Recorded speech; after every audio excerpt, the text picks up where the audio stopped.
சாராளை எல்லாரும் ஒரு மலடியாக தான் பார்த்தாங்க. ஆனால் கர்த்தருடைய பார்வையிலே அவள் திரளான ஜாதிகளுக்கு தாயாக பார்க்கப்பட்டாள். அவருடைய மகத்துவம் சாராளுடைய வாழ்க்கையில் வெளிப்பட்டது சொல்லி பார்த்தாங்க. குழிக்குள்ள கொண்டு போய் அவன் செத்து போவான்னு நினைச்சாங்க. ஆனால் அந்த இடத்துல தான் கர்த்தர் அவனை உயர்த்தினார். உங்க பார்வை வேற, கர்த்தருடைய பார்வை வேற.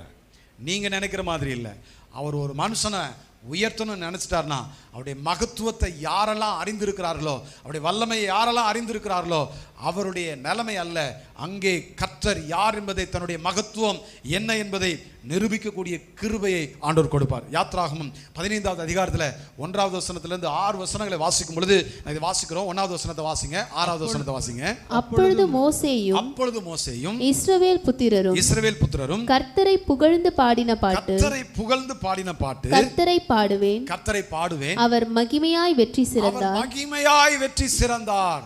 குதிரையையும் குதிரை வீரனையும் கடலிலே தள்ளினார், தரையிலே தள்ளினார். பாருங்க, நல்லா கவனமா கேட்கணும். அவருடைய மகத்துவம், தெய்வத்தின் மகத்துவம்.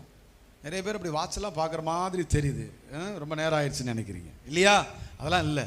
அவருடைய மகத்துவம், கர்த்தருடைய மகத்துவம். இந்த மகத்துவத்தை பார்த்து நம்ம கர்த்தரை துதிக்கணும்.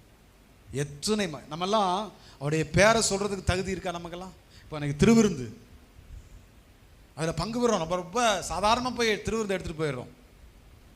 நல்லா திருவிருந்து ரொம்ப சாதாரணமாலாம் நினைக்க மாட்டேன். அந்த திருவிருந்துக்கு முதல் வாரத்தில் அந்த திருவிருந்து சொன்னால் அந்த வெள்ளி சனி ஞாயிறு 3 நாளும் உபவாசத்தோடு, சனிக்கிழமை பச்சை தண்ணீர் குடிக்காமல் உபவாசம் இருந்து அந்த திருவிருந்தை எடுத்துக்கொள்வேன், கொடுப்பேன். ஏன் அப்படின்னு சொன்னால் அந்த திருவிருந்து அவர் எப்படிப்பட்டவர், எனக்காக அவர் அடிக்கப்பட்டதை, நொறுக்கப்பட்டதை வலியுறுத்துகிற அவருடைய மகத்துவத்தை வெளிப்படுத்துகிறது தான் திருவிருந்து. ஆனால் இந்த திருவிருந்தை நம்ம எப்படி எடுக்கிறோம்? ஏதோ கடமைக்காக எடுக்கிறது போல, ஏதோ இதை எடுக்கலைன்னா ஏதோ நடந்துடும் போல அப்படின்னு இல்லை. அவருடைய மகத்துவத்தை உணர்ந்து என் அடிமைத்தன வாழ்க்கையை கர்த்தர் மாற்றி இருக்கிறார். என் அடிமைத்தனத்திலிருந்து, பாவத்தின் அடிமைத்தனத்திலிருந்து கர்த்தரை விடுதலையாக்கி அவரை துதிக்கக்கூடிய அந்த மகத்துவத்தை எனக்கு கொடுத்திருக்கிறார்.